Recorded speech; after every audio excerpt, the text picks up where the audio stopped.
आज हम बात करने जा रहे हैं एक ऐसे संत की जिसकी दोनों किडनियां खराब हो गई थी। डॉक्टर ने उन्हें कहा कि तुम ज्यादा नहीं जी पाओगे। भक्तों ने उन्हें किडनी देने का भी कहा, लेकिन उन्होंने मना कर दिया। उनको ऐसे उठा करके दिखाया कि देखो ये छाती में यहाँ पाइप पड़ा है, ये पाइप पड़ा है ना, छाती को चीर करके उसमें डाला गया और सीधे दिल वाली नली से इसके तब वो होता है ना फिल्टर खून पूरे शरीर का। आज दुनिया के बड़े बड़े जाने माने लोग उनके प्रवचन सुनने आते हैं।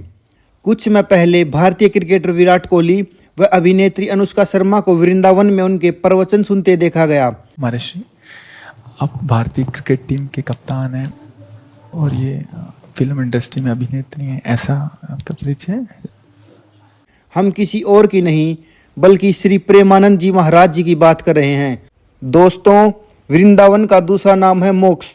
यहाँ पर बात करना राधा रानी की कृपा बिना संभव नहीं है। संतों का कहना है कि जन्मों जन्मों की अच्छे आचरण के बाद और भगवान की सेवा के बाद ही वृंदावन में वास होता है। अगर प्रेमानंद जी महाराज जी की बात करें तो उनका जन्म उत्तर प्रदेश के कानपुर शहर के पास सरसों नामक गांव में एक ब्राह्मण परिवार में हुआ था। इनके पिता का नाम शंभू पांडे था और इनके दादा एक सन्यासी थे। बचपन से ही महाराज जी अपने मन में बहुत सवाल उठाने के बाद उन्होंने श्री राम जय जय राम और श्री कृष्ण गोविंद हरे मुरारी का जाप करना शुरू कर दिया था। 9वीं कक्षा तक पहुँचते पहुँचते उन्होंने यह फैसला लिया कि उन्होंने आध्यात्मिक की तरफ रास्ता चुनना है। इस बात के लिए वह स्वयं अपने परिवारजनों को त्यागने के लिए तैयार थे। श्री प्रेमानंद जी ने अपना घर 13 साल की उम्र में छोड़ दिया था। उन्होंने सन्यासियों से अपनी दीक्षा ली और उनका नाम पूरा आनंद ब्रह्मचारी रखा गया। कुछ दिनों बाद महाराज जी ने सन्यास भी स्वीकार कर लिया था। महाराज जी का अधिकांश जीवन गंगा नदी के तट पर बीता है। श्री प्रेमानंद जी महाराज ने हर मौसम में अपने आप को ढाल लिया था।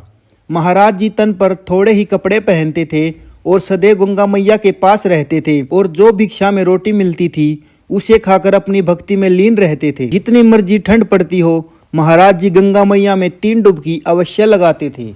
कहते हैं संन्यास मार्ग में ही प्रेमानंद जी महाराज को भगवान सदाशिव के स्वयं दर्शन हुए हैं।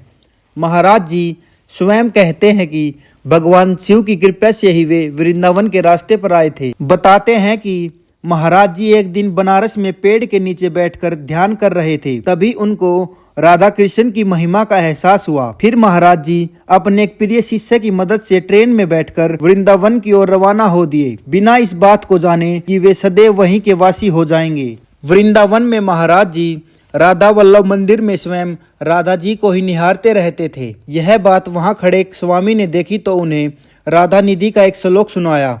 उन्होंने महाराज जी को श्री हरिवंश नाम जपने के लिए कहा। शुरुआत में महाराज जी श्री हरिवंश नाम लिखने में संकोच कर रहे थे, लेकिन उन्होंने पाया कि उनके मुखारविंद से श्री हरिवंश नाम स्वयं खुद ब खुद चल रहा था। महाराज जी ने राधा वल्लभ संप्रदाय में जाकर शरणागत मंत्र ले लिया। महाराज जी के गुरु श्री गौरंगी शरण जी महाराज हैं, जिनकी महाराज जी ने 10 वर्षों तक सेवा की है। गुरु जी ने ही महाराज जी को सेंचुरी भाव के प्रति प्रेरित किया। आज महाराज जी के मुखारविंद से निकले हुए वचन अथवा कथा बड़े बड़े से पापी को भी धर्म के रास्ते पर प्रेरित करती है। इनकी वाणी में नाम महिमा विशेष जोर दिया जाता है। अंत में मैं आप सभी को कहना चाहूंगा, राधे राधे। अगर चैनल पर नए हो तो सब्सक्राइब कर देना व वीडियो को लाइक व शेयर कर देना।